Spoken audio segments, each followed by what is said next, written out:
Assalamualaikum warahmatullahi wabarakatuh. Apa kabar semuanya? Semoga sehat selalu ya. Saya Danisha Nur Hasanah. Kali ini kita akan mempelajari mengenai berbagai bentuk dan jenis kelompok sosial yang ada di masyarakat. Yuk, simak video selanjutnya. Nah, yang kita ketahui, pengertian dari kelompok sosial ini menurut Surjono Sukanto bahwa kelompok sosial merupakan himpunan atau kesatuan manusia yang hidup bersama karena adanya hubungan sosial. Nah, hubungan tersebut menyangkut hubungan adanya timbal balik dan saling mempengaruhi antara anggota kelompok atau kelompok dengan kelompok lainnya. Nah, sebelumnya kita telah mempelajari mengenai berbagai dan bentuk jenis kelompok sosial di masyarakat menurut Emil Durkheim, yaitu solidaritas mekanik dan organik. Selanjutnya, kita akan mempelajari mengenai Gemeinschaft atau paguyuban dan Gesellschaft atau patembayan. Kemudian yang kedua kita akan mempelajari mengenai kelompok primer dan sekunder. Selanjutnya in-group dan out-group. Kemudian membership group dan reference group. Kemudian kelompok formal dan informal. Dan yang terakhir kelompok okupasional dan volunteer. Nah, yang pertama menurut Ferdinand Tönnies, di mana kelompok sosial menurutnya itu ada Gemeinschaft atau bisa disebut dengan paguyuban dan Gesellschaft atau biasa disebut dengan patembayan. Nah, menurut Ferdinand Tönnies, ia mencirikan Gemeinschaft merupakan bentuk hubungan yang di dalamnya ini bersifat murni serta alami dan kekal. Nah, sedangkan kalau Gesellschaft yaitu kehidupan publik sebagai sekumpulan orang yang secara kebetulan hadir, tetapi di dalamnya itu didasarkan oleh manfaat tertentu dan yang bersifat rasional.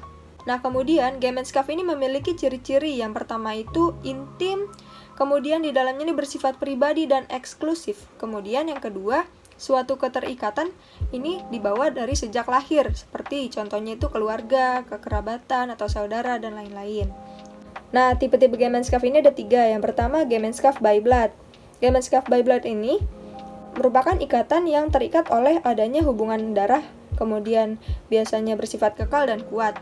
Ini contohnya itu seperti keluarga, kemudian saudara, kerabat. Kemudian ada Gemeinschaft of place, di mana Gemeinschaft ini merupakan ikatan yang terikat oleh adanya persamaan tempat tinggal atau tempat bekerja. Contohnya seperti rukun tetangga, kemudian pedesaan tradisional.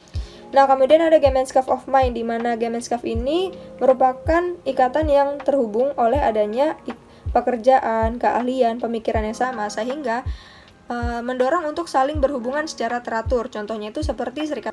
Nah, selanjutnya kita akan mempelajari kelompok primer dan sekunder. Dalam kelompok primer, menurut Charles H. Cooley, di dalamnya kelompok primer ini terdapat interaksi yang lebih erat, kemudian hubungannya tidak didasarkan oleh pamrih dan bersifat permanen. Contohnya itu seperti keluarga dan teman bermain. Dalam keluarga ini terdapat interaksi yang lebih erat, kemudian hubungannya pun juga tidak didasarkan oleh pamrih. Nah, kemudian terdapat klasifikasi menurut Ellsworth Faris, di mana ia menyebutkan adanya kelompok sekunder. Di dalam kelompok sekunder ini, hubungannya ini lebih bersifat formal, kemudian didasarkan dengan tujuan tertentu, dan bersifat pamrih. Contohnya itu seperti koperasi dan partai politik. Nah, selanjutnya menurut William G. Sumner, ia menyebutkan adanya in-group dan out-group. In-group atau yang bisa disebut dengan kelompok dalam merupakan kelompok sosial yang individunya ini mengidentifikasi dirinya ada di dalam kelompok tersebut. Nah, sedangkan kalau out-group atau kelompok luar, yaitu kelompok yang dianggap sebagai kelompok luar atau kelompok yang dianggap lawan. Nah, perasaan yang ada pada in-group pada out-group ini dapat menimbulkan sikap yang dinamakan etnosentrisme atau sikap yang menganggap bahwa kelompok dirinya ini atau kelompok in-group ini menganggap bahwa kelompok out-group itu lebih buruk atau in-group merasa dirinya ini lebih baik dibandingkan dengan out-group. Nah, selanjutnya menurut Robert K. Merton, di mana ia mengemukakan adanya membership group dan reference group. Menurut Robert K. Merton, membership group yaitu kelompok yang hubungan anggotanya ini secara fisik menjadi anggota dari kelompok tersebut. Sedangkan kalau reference group yaitu kelompok yang menjadi acuan bagi seseorang untuk membentuk pribadi dan perilakunya. Nah, menurut Robert K. Merton, ia membagikan dua tipe dalam reference group. Yang pertama itu tipe normatif. Nah, tipe normatif ini menentukan dasar-dasar bagi kepribadian seseorang dan merupakan sumber nilai bagi individu, baik anggota maupun bukan anggota kelompok. Contohnya itu seperti anggota angkatan bersenjata yang berpegang teguh pada tradisi yang dipelihara para veteran dari angkatan bersenjata tersebut. Nah, kemudian tipe yang kedua ini yaitu tipe perbandingan, yaitu merupakan pegangan bagi individu dalam menilai kepribadiannya. Tipe ini lebih kepada perbandingan untuk menentukan kedudukan seseorang. Contohnya itu seperti status ekonomi seseorang yang selalu dibandingkan oleh orang lain di lingkungannya. Nah, kemudian ada formal group dan informal group. Nah, kalau formal group ini atau kelompok formal merupakan kelompok yang memiliki aturan yang tegas dan sengaja diciptakan untuk mengatur hubungan antar sesama anggota kelompok. Nah, jadi kelompok formal ini juga memiliki struktur dan administrasi yang pasti serta lebih jelas. Nah, contohnya itu seperti organisasi yang ada di sekolah, baik guru dan murid. Nah, di sini di organisasi di sekolah ini seperti yang digambar yaitu struktur organisasi sekolah. Pasti ada aturan yang tegas dan sengaja dibentuk untuk mengatur hubungan antar anggota di dalam sekolah.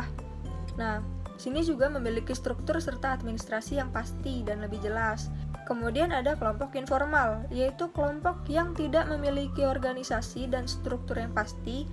Nah, terbentuk atas dasar sering adanya pertemuan antar anggota kelompok yang memiliki pengalaman dan kepentingan bersama. Kita bisa lihat nih, banyak contoh dari kelompok informal seperti pecinta burung, kemudian kelompok yang sering bertemu seperti komunitas-komunitas yang memiliki hobi yang sama, dan di situ pun mereka memiliki pengalaman serta kepentingan dalam hobi yang mereka miliki. Nah, kemudian ada kelompok okupasional dan kelompok volunteer. Yang pertama, kelompok okupasional. Kelompok okupasional ini yaitu kelompok yang tercipta karena semakin memudarnya fungsi kekerabatan. Kelompok ini juga terdiri atas berbagai profesi atau memiliki pekerjaan yang sama. Anggota kelompok ini juga biasanya memiliki aturan atau pedoman dalam bertingkah laku. Contohnya itu seperti kode etik. Nah, jika salah satu anggota kelompok yang melanggar kode etik, maka fungsi anggota lain itu menilai dari anggota kelompok yang melanggar kode etik tersebut. Contohnya seperti Ikatan Dokter Indonesia, di mana jika ada salah satu anggota kelompok yang melanggar kode etik, maka fungsi anggota lainnya itu pasti menilai anggota lain yang melanggar kode etik tersebut. Kemudian ada kelompok volunteer, di mana kepentingan ini dilandasi oleh kepentingan primer dan sekunder yang harus dipenuhi. Contohnya itu seperti relawan korban bencana alam. Mereka ini termasuk ke dalam kelompok volunteer karena mereka ini memenuhi kebutuhan primer dan sekunder para korban bencana alam. Nah, kita sudah ada di akhir pembelajaran nih. Jadi, kesimpulan yang kita dapat melalui pembelajaran kali ini yaitu terdapat berbagai bentuk dan jenis kelompok sosial yang ada di masyarakat, baik dari Gemenskap dan Gesellschaft, kelompok primer dan sekunder, in-group dan out-group, membership group dan reference group, kelompok formal dan informal, kemudian kelompok okupasional dan volunteer, di mana masing-masing dari berbagai bentuk dan jenis kelompok sosial yang ada di masyarakat ini memiliki tujuan dan manfaat dalam kehidupan bermasyarakat. Sekian dari penjelasan yang telah saya berikan mengenai berbagai bentuk dan jenis kelompok sosial di masyarakat. Semoga dapat bermanfaat ya untuk kalian semua. Sekian dari saya. Terima kasih banyak. Wassalamualaikum warahmatullahi wabarakatuh.